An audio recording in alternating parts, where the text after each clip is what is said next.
Teo Peltoniemi, olet aiemmin kirjoittanut teoksen 80-luvulla jo paratiiseista, suomalaista ihanneyhteisön rakentajista.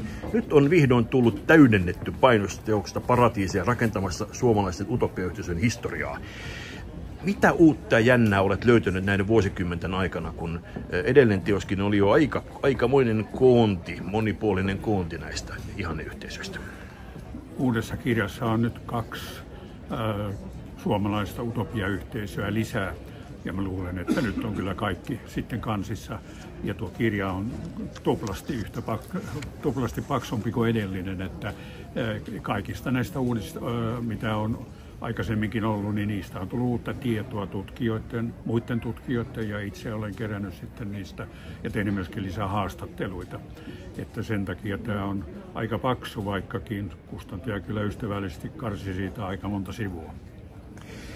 Mutta tämä suomalainen utopia-ajattelu, ihanneyhteisön rakentaminen ulottuu kovin pitkälle historiaan. Mikä on ensimmäinen ikään kuin noteerattu suomalaislähtöinen utopiayhteisö maailmassa? Se oli toinen näistä uusista löydöistä, uusista vanhoista löydöistä, ja se on Erikssonin veljesten laivamatkailu tuossa Pohjanmerellä ja Euroopan tällä puolella reilusti.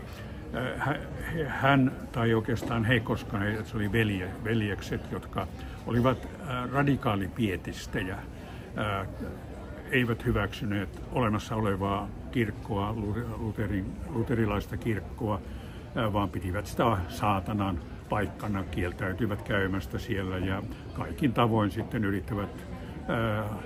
yrittivät välttää sitä, mitä virallinen yhteiskunta, joka oli tietysti kirkon kanssa läheisesti suhteessa, teki. Ja lopulta heille kävi niin, että heidät ajettiin maanpakoon Suomesta ainut kerta, jolloin Suomesta on uskonnon tähden ketään ajettu maanpakoon. Niin tässä on ikään kuin useammalla eri teemalla lähdetty tekemään on politiikkaa ja uskontoa ja myös nationalismia, vai miten sinä luokittelisit nämä erilaiset 10 yhteisöt, mitä suomalaiset ovat perustaneet? No, nämä 20, niitä on nyt sitten minun laskujeni mukaan, ja ne jakautuvat 4 ryhmään. Yksi varmaan semmoinen, mikä on kaikille tutuin, on sosialismi eri muodoissaan. Ja sitten on ihan uskonnollisia muitakin kuin tämä Erikssonin veljesten ryhmä. Ja sitten on nationalistisia, joka oli siihen aikaan, kun Suomi oli vielä osa Venäjää. Ja tsaari rupesi ahdistelemaan Suomelta niitä etuja, mitä oli annettu. Ja sitten viimeinen on sitten tämmöinen vegetaristinen maallepaluuryhmä, jossa oli kyllä myöskin tietyn tyyppinen uskonnollinen ideologia taustalla. Että 4 ryhmää mä oon ne jakanut. Mutta tämä ulottuu myöskin lähes ympäri maapalloa, eikö vain? Tässä on lähes kaikilla maanosilla on jonkinlaista. Uudella mantereella, joka on aika hyvä saavutus näin pieneltä maalta.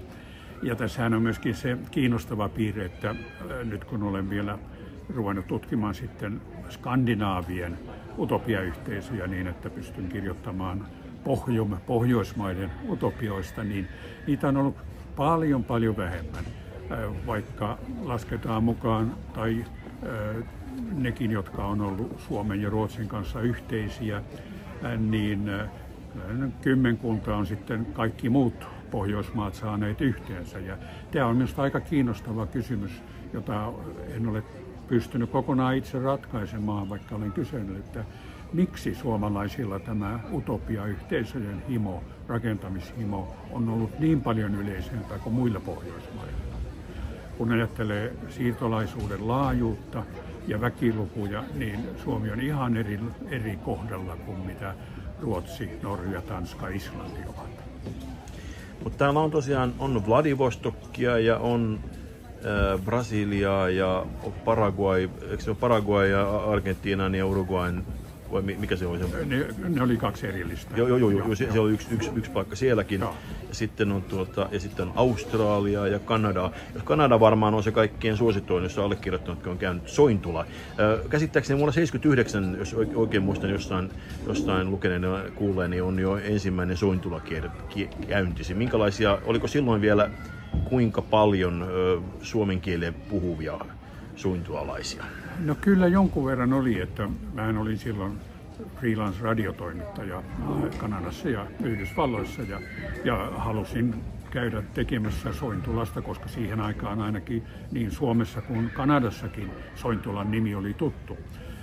Ja siellä vasta opin ymmärtämään, että se ei ole mikään tämmöinen yksittäinen ilmiö, vaan että niitä on ollut suomalaisillakin paljon ja maailmassa vielä enemmän. Mutta kyllä se oli niitä aikoja, jolloin sitten vanhimmat Sointulassa asuneet, ne joilla oli jotakin kokemuksia, joko omia tai edes vanhempiensa kokemuksia Sointulasta, niin olivat vielä kykeneväisiä puhumaan, mutta nyt on tietysti tilanne jo ihan eri. Joo, tässä 2017 siellä oli joitain suomen kieltä puhuvia, jokunen 50-luvulla tullut sinne henkilö, ja sitten me törmättiin yhteen parikymppisen tai 25-vuotiaan kaveri, joka puhui hämmentävän hyvää suomea, joka sitten on varmaan isoäidiltään tai vastaavaa oppinut suomea, mutta kyllä se todella vähäistä alkoi olemaan nyt tällä hetkellä se tilanne siellä. Kyllä, että ei siellä, nekin jotka hiukan osasivat suomea, niin eivät halunneet kyllä, että haastattelen heitä suomeksi, että kyllä ne sitten oli englanninkielisiä. Mutta on totta, että sinnehän muutti vielä sodan jälkeenkin, toisen maailmansodan jälkeenkin vielä Suomesta väkeä niin, että siellä on sitten uudempaakin ihmisiä. Ja suomalaisuushan siellä on edelleen hyvin vankka ja palvelee tietysti myöskin siinä kilpailussa, jota siellä olevat tämmöiset rannikko- ja saaristopaikat, kun ne haluavat saada turisteja, niin jollakin sitä pitää myydä. Ja kyllä tämä Kurikan aika on aika hyvä myyntivaltti ollut Sointulalta. No mikä erottaa, mä ymmärsin niin, että siinä Sointulassa näitä erottavia tekijöitä muusta yhteisöstä on muun muassa seksuaalikoodisto, ainakin jossain sukupuolikäyttäytymiskoodisto, tai jos ei se koodistossa ole, ainakin se käytäntö on ollut vähän liberaalimpaa. Mitä kaikkea on tyypillistä näissä yhteisöissä, mikä ikään kuin erottaa niitä muusta yhteisöstä? No, utopia-yhteisöissä on muutamia hyvin lähes kaikissa näkyviä piirteitä. Yksi on se, että täytyy olla joku profeetta, hyvin karismaattinen johtaja, joka kykenee keräämään sitten suurehkon määrän kannattajia, jotka myöskin uskovat siihen ideologiaan, jota tämä johtaja edustaa. Ja Sointulassahan se oli hyvin selkeä sitten aluksi. Sitten täytyy olla jotakin semmoisia tekijöitä, jotka erottavat sen muusta yhteiskunnasta, minkä vuoksi yleensä lähdetään. Eli Suomen osalta se tarkoitti, että ihmiset eivät tykänneet kirkosta ja valtiovaltakin oli heidän mielestään sitten väärin, jolloin lähdettiin pois ja pyrittiin löytämään joku semmoinen alue semmoisessa maassa, joku alue, jossa olisi mahdollisimman vähän ulkopuolista tarkkailua ja sääntöjä. Eli haluttiin sitä omaa ideologiaa noudattaa sitten niin pitkälle kuin mahdollista. Käsittääkseni se, että oltiin suomenkielisiä, myöskin auttoi yhteisöjä pysymään niin kuin hieman eristyksissä muusta yhteiskunnasta. Kyllä se oli yksi merkki, ja sehän ei koskenut pelkkää suomen kieltä, vaan kyllä tämmöinen suomalaisuus on sitten säilynyt, Sointulassakin on säilynyt, ja oikeastaan useimmissa niissä, jossa vielä on jonkunlaista asutusta, että se on vähitellen muuttunut aika tärkeäksi, mutta monet kulttuuriset piirteet kyllä erottuu sitten vielä nykyaikana. Samahan koskee tietysti osittain myöskin ihan tavallista Amerikan siirtolaisuutta ja todennäköisesti myöskin monilla muiden maiden kansalaisten perustamissa on sitten tämä sama. Mutta kyllä se oli aika tärkeä osa. No tässä karismaattisten henkilöistä ylimmäiseksi nousee varmaan teoksessakin esillä voimakkaasti oleva Matti Kurikka. Miten sinä kuvailisit hänen taivaltaan utopiajohtajana? No, Matti Kurikastahan on sanottu, että hän oli mies, joka kykeni valloittamaan kenet tahansa, niin miehet kuin naiset tai joukot, mutta jotka sitten tuottivat hänelle todellisen pettymyksen sitten hänen mielestään, ja taas toiset olivat sitä mieltä, että olipa siinä paljon tyhjää puhetta, josta ei tullut sitten mitään. Utopiapuolellahan silloin, kun ihan 1800-luvun lopussa työmieslehti ja sitten porvarilehdet niin kiistelivät oikeastaan kovasti, kilpailivat utopiosta. Se oli jotakin uutta, joka Yhdysvalloista varsinkin oli tullut tietoon ja joka oli hyvin tämmöinen päivän sana. Ja siinä sitten herrat erillistä poliittista näkökulmaa omaavina niin kovasti kirjoittelivat lehdissä ja haukkuvat toisiaan ja kehuvat itseään. Ja kilpailu voitti Matti Kurikka. Hän lähti Australiaan perustamaan työväen aatteista yhteisöä. Tarkoitus oli, että hän olisi käynyt siellä kierroksen ja katsonut paikat ja muut, mutta hän oli saanut jo tuossa Mäntymäellä Helsingissä pitämissään joukkokokouksissa, jossa oli siis ainakin satoja, ellei enemmänkin ihmisiä, niin monet sitten uskomaan itseensä, että he väkisin vääntäytyivät sitten mukaan Australian laivalle. Ja siitä tuli hänen ensimmäisensä. Se oli kyllä hyvin ulkonaisesti mitätön paikka. Siinä rakennettiin rautatietä Queenslandissa, eikä se kauan kestänyt. Tuli niin sisäisiä ongelmia kuin ulkonaisiakin, kun Australian hallinto alkoi ymmärtää, että tässä onkin kysymys aika niin kuin, sosialisteista ja semmoisista, jotka ei nyt ole oikeastaan heidän mielestään oikeassa ollenkaan. Ja niinhän siinä kävi, että sitten tuli hyvin lyhytaikainen ja Kurikka sitten sai oikeastaan myöskin vähän potkut tai lähti siitä joukosta. Osa joukkoa jäi Australiaan, osa muutama palasi Suomeen ja osa muutti Kanadaan. Kanadahan oli siirtolaismaista silloin vähän uudempia ja kiinnostavampia. Ja hänen kannattajiaankin sitten sinne lähti ja he kirjoittivat sitten Matille, joka mietiskeli, että mitä tehdä, kun oli rahat loppu ja ei enää ollut ollenkaan hallituksen suosiossa ja ei ollut kannattajiakaan, niin sai hyvin mieleisen kirjeen, jossa Nanaimon suomalaiset kaverit sitten kirjoittivat, tule tänne, me maksamme matkan. Ja eipä siinä varmaan kauan tarvinnut miettiä, kun Kurikka nousi sitten laivaan. Niin Nanaimo on kaivospitäjä Vancouver Islandin siinä eteläpäässä tai lähellä eteläpäätä, suunnilleen siinä hyvin lähellä tätä kohtaa. Tai nykyään ainakin menee lautta sieltä Vancouverin puolella. Joo, kyllä se oli. Siellä oli paljon suomalaisia hyvin ankarassa työssä. Kaivokset eivät siihen aikaan olleet kovin miellyttäviä työpaikkoja ja vaarallisiakin. Ja tietysti sitten kun Kurikka sinne tuli ja ruvettiin Sointulaan järjestelemään, niin kaivosyhtiöhän oli hyvin vihoissaan siitä ja yritti väittää, että sinne saa tulla vaan Suomesta suoraan, että Kanadan suomalaisia ei saa viedä sinne. No, niitähän tuli tietysti enemmän kuin ne oli helpommin ja olivat jo kuulleet tätä sanaa sitten. Ja Kurikan taruhan ei vielä loppunut tähänkään, että hänet ajettiin sitten pois Sointulasta, kun hän oli siellä Kilpasilla Työmieslehden toisen päätoimittajan kanssa sitten ja A.B. Mäkelän kanssa ja Kurikka sitten keräsi joukkonsa. Hänen mukanaan oli lähtenyt koko lailla iso joukko kyllä kannattajia. Ja hän löysi sitten Fraserjoen varrelta sitten paikan, jonne sitten perustettiin Sammon takojat. Kurikkahan oli myöskin hyvin Kalevala-ystävällinen ja kiinnostunut siitä.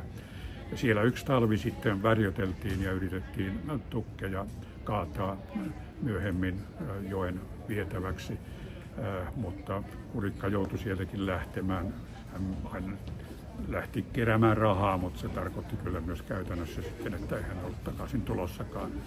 Ja se loppu sitten muuttui osuuskunnaksi oikeastaan pitkäksi aikaa. Ja Kurikka yritti vielä kerran, kun hän oli Sointolasta lähtiessään ajatellut, että ongelmana olivat naiset, että ne villiinnyttää ja tuo sopimatonta käyttäytymistä ja kaikkea mahdollista.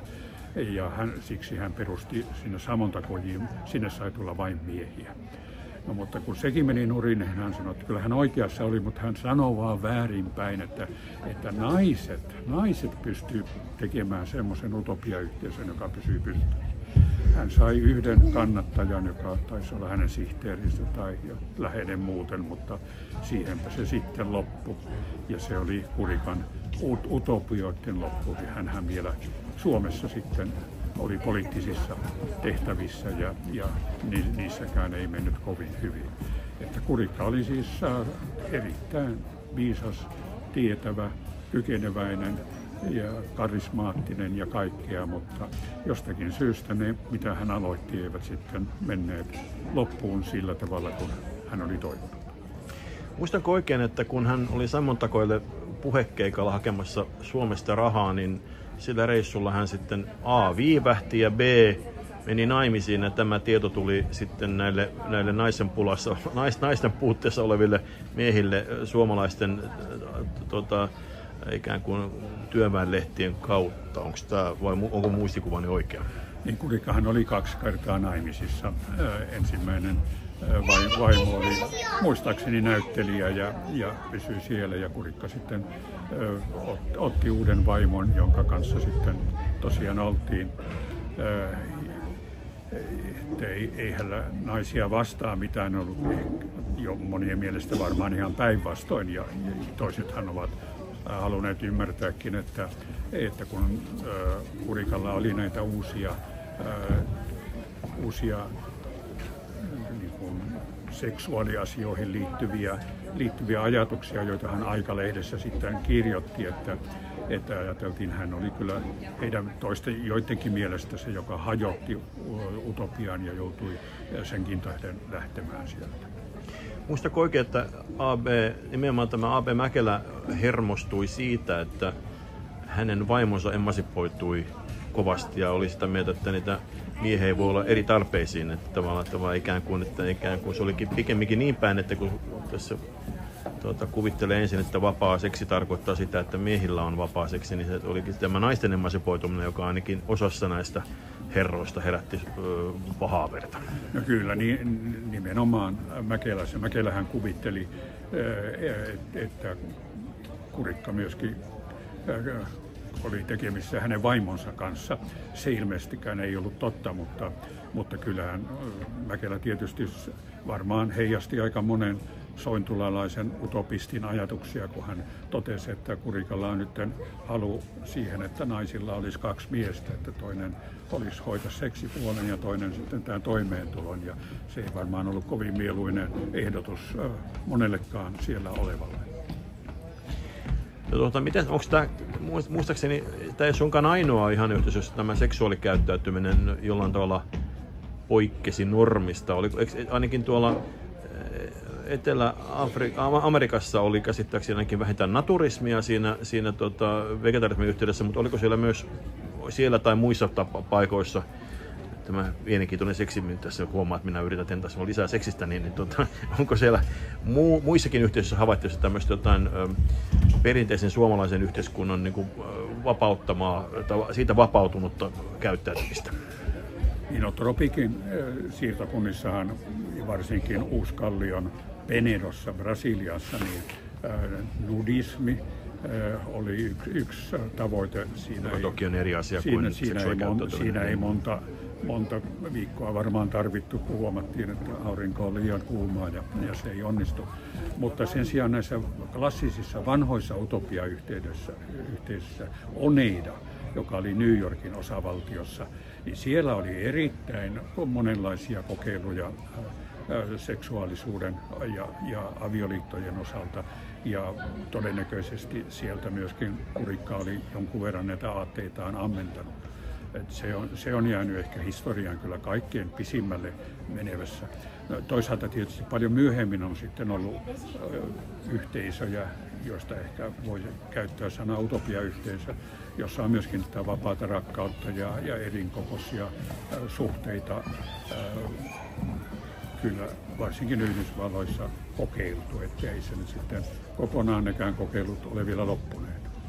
Mutta silloin sitten muuta on, tietysti yhdessä syöminen on yksi sellainen asia, mikä, ja sitten jonkinlainen päiväkotimainen tai tämmöinen kollektiivinen ikään kuin lapsista hoitaminen, vähän niin kuin kibbutsillakin ihan samantyyppistä. Eikö tämmöisiä ole niin oli tärkeitä, ja tietysti yhteisösanaa otettiin heillä hyvin vakavasti sillä tavalla, että rahat oli yhteisiä, työ oli yhteistä, syötiin yhdessä, tehtiin ruuat yhdessä, asuttiinkin yhdessä hyvin pitkään ja lapsia hoidettiin tosiaan sitten yhteisesti. Vähän aika moderni idea sinänsä, mutta siihen aikaan ei ollut kovin miellyttävä monellekaan naisutopistille kyllä Sointulassa. Et nämä oli sitten tietysti, maa omistettiin yhdessä, että kyllä siellä pyrittiin semmoiseen aika täydelliseen yhteisöön ja samanarvoisuuteen. Ja suomalaisia utopiayhteisöjä voi kyllä kehua siinä suhteessa, että ne olivat usein hyvin demokraattisia. Niin oli Sointulakin, itse asiassa Sointulastakin Kurikka sai lähdön, kun siellä demokraattisesti valittu johtokunta, tai mikä sen nimi sitten olikaan, päätti. Ja se pystyi ylittämään sitten karismaattisen johtajan tai näiden kahden johtajankin sillä tavalla, että sillä oli lopullinen päätäntävalta. Tässä on aika monella näillä yhteisöillä aika traagisia loppuja, mutta ehkä kaikkein karmein on se niiden neuvosto-ihanneyhteiskuntaa Karjalaan rakentaneiden lähteneiden kohtalo. Miten sinä näkisit, miten heidät saatiin ylipäätään sinne houkuteltua ja kuinka moni sieltä sitten loppujen lopuksi hengissä selvisi? Niin, mä itse olen käynyt tuolla Rostovin lähellä olevassa Kylväjä-farmissa, joka on siis edelleen olemassa. Se oli Seattlen suomalaisten perustama. He lähtivät, Neuvostoliitolla oli sekä Kanadassa että Amerikan puolella oikein toimisto, jossa rakennettiin sitä, että saadaan sosialisteja näistä maista tulemaan bolshevikkien aluksi rakentamaan Neuvostoliittoa, eli suurta utopiaa. Ja ne, jotka lähti esimerkiksi sinne Kylväjään, niin ne oli aika hyvässä tilanteessa olevia. He olivat ammattimiehiä, heillä oli hyviä farmeja ja rahaakin oli aika monilla runsaasti, että heillä ei varsinaisesti ollut mitään semmoista intressiä, että he menisivät hakemaan niin kuin parempaa elämää itselleen, vaan he halusivat, että Neuvostoliiton kautta sitten se tulisi siellä ja sitten lopulta kommunismi valtaisi koko maailman. No se, mitä he menivät sinne paikan päälle, niin sehän oli tietysti kauhea. Kyllä heitä oli jo varoitettukin siitä, ettei se nyt ihan maidon juontia ole siellä. Mutta heillä oli taitoa ja joukko oli aika yhtenäistä niin, että he pystyivät rakentamaan sinne semmoisen utopiayhteisön, joka toimi tavattoman hyvin. Se oli farmi ja kun heillä oli tietotaitoa ja koneita ja yhteinen hyvä henki ja ehkä suomalainen ahkeruuskin vielä päälle laskettuna, niin Kylväjästä tuli varmaan, niin on arvioitu, paras, eniten tuottava maatila, tämmöinen suurmaatila, mitä Neuvostoliitossa silloin oli. No siitähän seurasi tietysti se, että siinä kävi kauheasti katsomassa väkeä, ammattilaisia, että miten pitäisi järjestää asiat ja sitten semmoisia, jotka halusivat liittyä sinne. Ja kun suomalaiset oli saanut sen hyvin pyörimään, niin he ajattelivat, että ei tässä nyt oikein viititä enää ruveta opettelemaan venäjää, kun aika monet pysty suomen ja englannin kielellä siinä toimimaan. Ja he päättivät sitten lähteä Neuvosto-Karjalaan, jossa oli jo paljon tämmöistä suomalaisten yhteisöjä, osa utopiayhteisöjä, mutta jotakin pienempää, mutta suuria aatteita, ja heidät oikeastaan kutsuttiin sinne ja lähtivät. Ja täytyy ikävä kyllä todeta, että se oli varmaan heidän elämänsä pahin vikatikki lähteä, koska se oli Stalinin vainojen pahin aika oli juuri alkamassa ja useat heistä sitten jäivät kyllä sitten tielleen. Niskalaukaushan se oli sitten monen loppu. Muutamat siellä pärjäsivät ja osahan oli ollut sen verran älykkäitä tai epäileviä tai jotain, että he olivat säilyttäneet Yhdysvaltojen tai Kanadan passin ja osa heistä pystyi sitten lähtemään takaisin. Mutta heidänkään osansa ei sitten loppujen lopuksi ollut kauhean kiva, koska kun he tulivat takaisin, niin muut sosialistit pitivät heitä pettureina ja heitä ei huolittu samoille työpaikoille. Lakko pantiin pystyyn, jos yritti tulla. Sosiaalisia suhteita ei solmittu heidän kanssaan, että kyllä he olivat vielä sitten elävänä palanneittenkin joukossa niin kuin aika ikävissään. Ja vielä 80-luvulla, jolloin mä tein näitä suurimpia haastatteluita Floridassa, jossa oli näitä Neuvostoliitossa olleita, niin kyllä heillä oli vaikea niin kuin avata suutaan ja kertoa siitä, että he totesivat, että tämä on niin raskas taakka ollut koko elämänsä. Sinne meno ja sieltä tulo. Ehkä hämmentävin, näitä oli varmaan 11 000 ainakin, vai mitä niitä telotettu, ja jos mä oikein muistan niitä lukuja sun mainitsemassa kirjassa, jos mä ihan väärin muista, vähintään. Mutta ehkä yllättävämpiä ainakin itselle oli tämä ikään kuin niiden 8 luovutetun juutalaisen, toisen maailmansodan aikana saksalaisen luovutetun juutalaisen muistoksi tai kunniaksi perustettu suomalaiskibutsi. Mikä siinä oli? Mikä tämä tarina oikein mahtoi olla? No mä olen tuossa kirjassani kuvaillut sitä, että se oli vähän tämmöinen välimuoto näistä vanhoista suomalaisutopioista uusiin, jotka ovat ekoyhteisöjä tai vastaavia. Sinne lähti vahvasti uskovaisia ihmisiä, harjoittelivat ensin Suomessa tämmöisen kommunin pitoa ja sitten perustivat sinne lopulta aika monen vuoden odotuksen jälkeen saivat luvan tehdä tämmöisen kibutsityyppisen. Kibutsithan on ollut ihan utopiayhteisöjä, että siellä oli pohja tälle ja ymmärrys. Ja sitten he perustivat tämän ja minusta oli aika hyvä nimenvalinta kyllä juuri se viitata siihen, että Suomesta oli juutalaisia luovutettu sitten. Sehän meni niin kuin heidän ideologiansa kanssa oikein yksin. Ja jännittävää oli, että sieltä kai 2 tai 3 oli keskitysleireiltä päässyt vielä elävänä takaisin ja yksi asui sitten tämän Yad Hashmonan lähellä. Mutta hän ei koskaan halunnut tulla käymään Yad Hashmonassa jostakin syystä. Hänen tyttärensä kyllä, mutta että hänen muistonsa kunniaksi sen nimi on kyllä säilynyt edelleenkin, vaikka suomalaisuus on Yad Hashmonassa pienentynyt vähän samalla tavalla kuin näissä amerikkalaisissakin suomalaisutopioissa tapahtui.